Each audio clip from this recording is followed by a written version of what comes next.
Ever wonder why some people's screens look like butter while yours feels like a PowerPoint presentation? The answer is refresh rate. But here's what nobody tells you.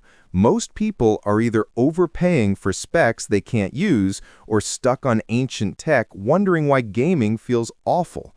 Today, I'm breaking down every refresh rate that actually matters, explaining what's happening under the hood and telling you exactly which one makes sense for your setup.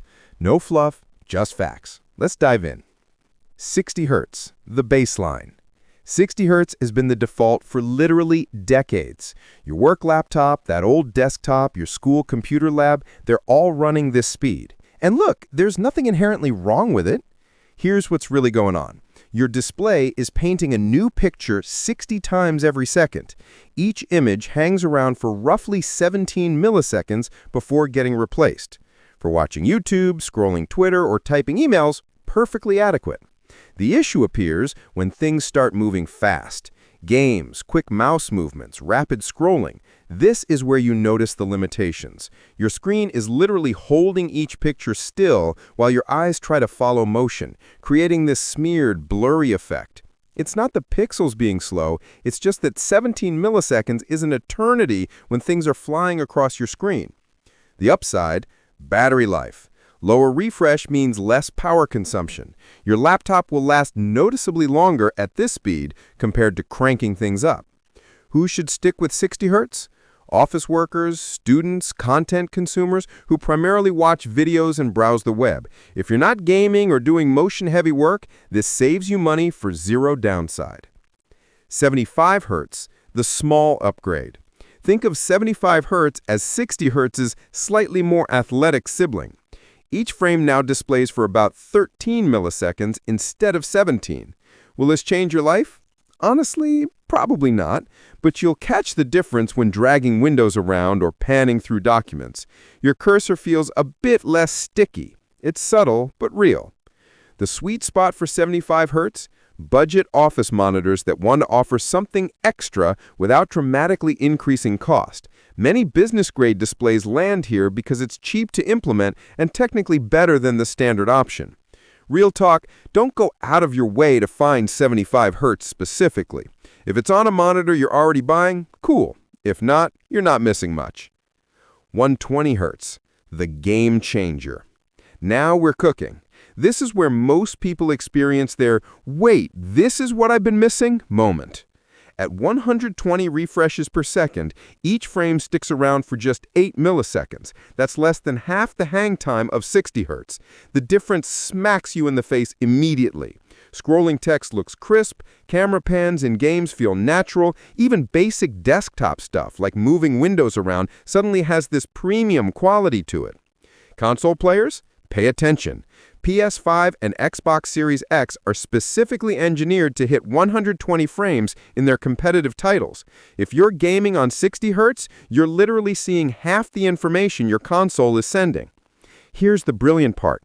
This is also where adaptive sync technology, FreeSync, G-Sync, VRR, starts making real sense.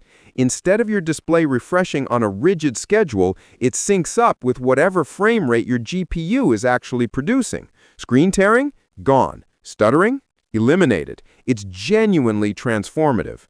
For productive folks, even if you never touch a game, 120 Hz makes everything feel premium. Long work sessions are easier on your eyes when motion is this fluid. The price point? This used to be expensive. Now, you can grab quality 120 Hz panels for barely more than basic 60 Hz screens. The value proposition is absurd. Bottom line, if you're upgrading from 60 Hz, this is your target. The improvement to cost ratio is unbeatable. 144 Hz, the gamer's choice. This became the gold standard for PC gaming, and for good reason. At 144 refreshes per second, you're looking at roughly 7 milliseconds per frame. Motion looks sharp, not blurred. Fast action stays crystal clear. Here's why this number specifically took over. It balances performance with accessibility. Mid-range graphics cards can actually maintain 144 frames in popular competitive titles without melting. You get the benefits without needing a $2,000 GPU. The experience is genuinely different. In shooters, your aim feels connected to your mouse in a way it simply doesn't at 60 Hz. In racing games, you can read the track better.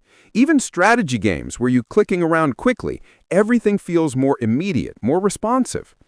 Technical nerds, here's your detail.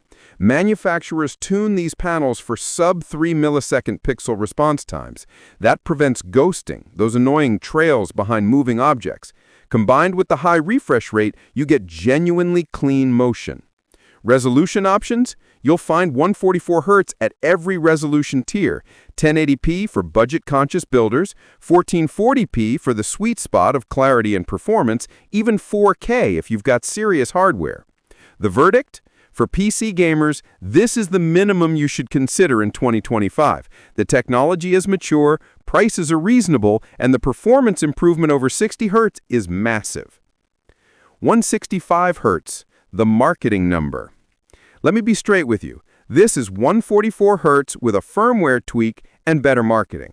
Manufacturers discovered their 144 Hz panels could usually be pushed to 165 without issues, so they started advertising it as a separate tier. Each frame now displays for 6 milliseconds instead of 7. Can you feel that single millisecond difference? Maybe if you're really concentrating, probably not. The actual benefit? If your frame rate bounces between 145 and 165, having that extra headroom means fewer dropped frames. It's a buffer, not a revolution. Should you buy it? If you're choosing between two similar monitors and one does 165 for the same price, sure, grab it. But don't pay extra specifically for those 21 extra refreshes. You're not getting 21 Hz worth of improvement. 240 Hz is the competitive tier. Welcome to serious territory. Each frame at 240 Hz lasts approximately 4 milliseconds. We're now operating at speeds where motion blur from persistence essentially disappears. This exists for competitive gaming, period. Professional esports players live here because when prize money is on the line, that extra few milliseconds of response time genuinely matters. You see enemies fractionally earlier, your inputs register fractionally faster. In high-level play, these fractions determine winners. Games like Counter-Strike, Valorant, and Apex Legends are specifically designed to run at these frame rates. Their engines are optimized to pump out hundreds of frames per second, so players can actually leverage displays like this. The requirement everyone forgets? Your PC must consistently generate 240 frames per second. If it can't, you just bought expensive bragging rights. This is why 240 Hz displays usually come at 1080p or 1440p. Keeping the GPU workload manageable is essential. Real talk on perception, the jump from 60 Hz to 144 Hz is enormous. Everyone notices. The jump from 144 Hz to 240 Hz, competitive players absolutely feel it. Casual gamers might not care. It's very much diminishing returns territory.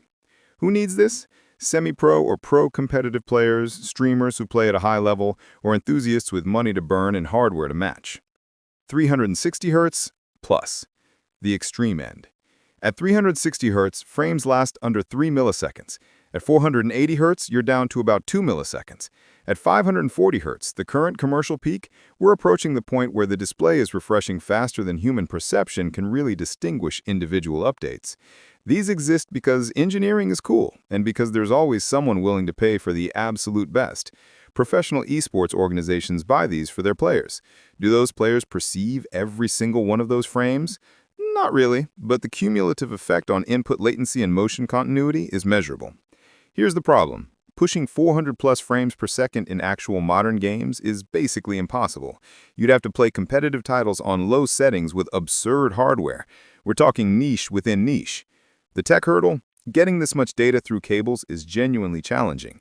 Display bandwidth becomes the limiting factor.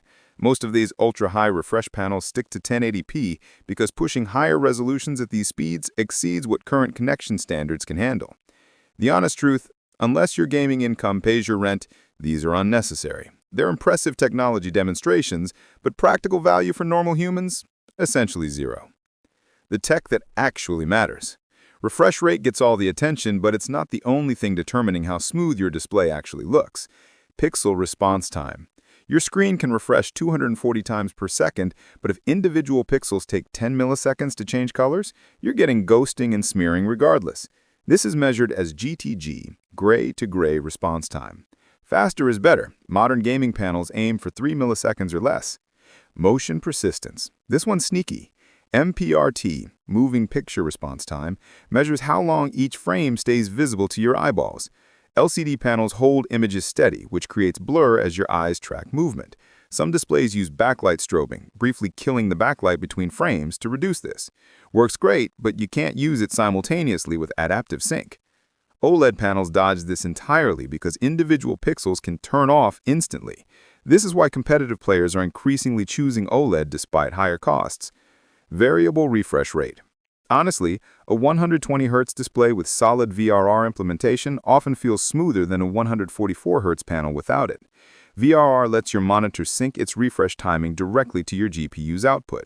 When frame production speeds up or slows down, the display follows. No tearing, no stuttering, just smooth gameplay even when performance fluctuates. Every modern gaming display should have this. FreeSync, G-Sync, or HDMI VRR, doesn't matter which, just make sure it's there. Don't forget the cable. Plot twist, your expensive monitor might be running at 60 Hz because your cable is garbage. Higher refresh rates require dramatically more data throughput. 4K at 240 Hz needs roughly 80 gigabits per second after overhead.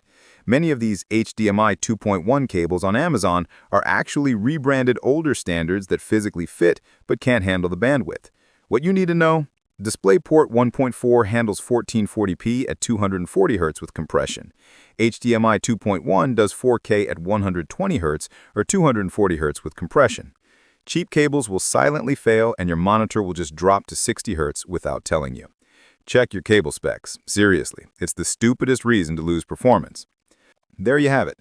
Every refresh rate that matters, what they actually do, and which one makes sense for you. The dirty secret of display marketing is that they want you focused on big numbers instead of understanding what you actually need. Now you know better. If this saved you from an expensive mistake or helped you make a smarter choice, hit that like button. Subscribe for more tech advice that actually makes sense. And seriously, check your cables. Don't be the person with a 240 Hz display running at 60 Hz because of a $5 cable.